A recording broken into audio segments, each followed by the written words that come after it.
Once again, we're in our ground floor plan.dwg file, and we're going to take a look now at a really clever tool in your dimensioning toolkit. Now, on the dimensions panel here, in the annotate tab on the ribbon, you'll see this dimension command here, and it allows you to create multiple types of dimensions in a single command session.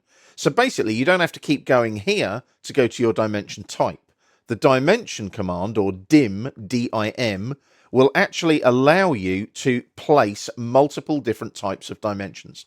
I'll just hit escape there to lose the dimension type menu. Now, it's there on the dimensions panel on the annotate tab. It's also on the home tab in the annotation panel there. There's dimension there as well. I'm going to go back to the annotate tab though, because then I've got more control over all of my annotation in my drawing.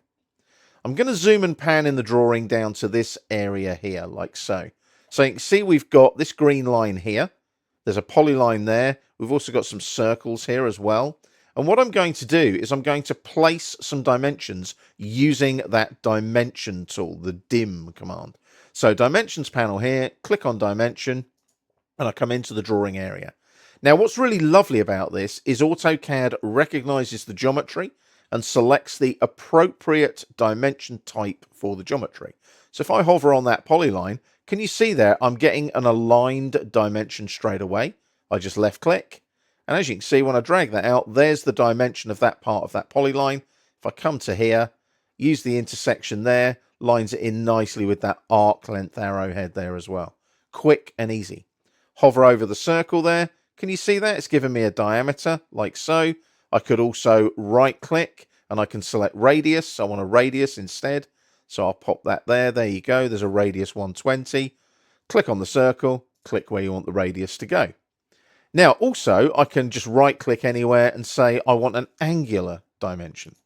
So I'm going to go up here, select that line, drag it out slightly, and there's my 90-degree angle as well. It's that quick and easy.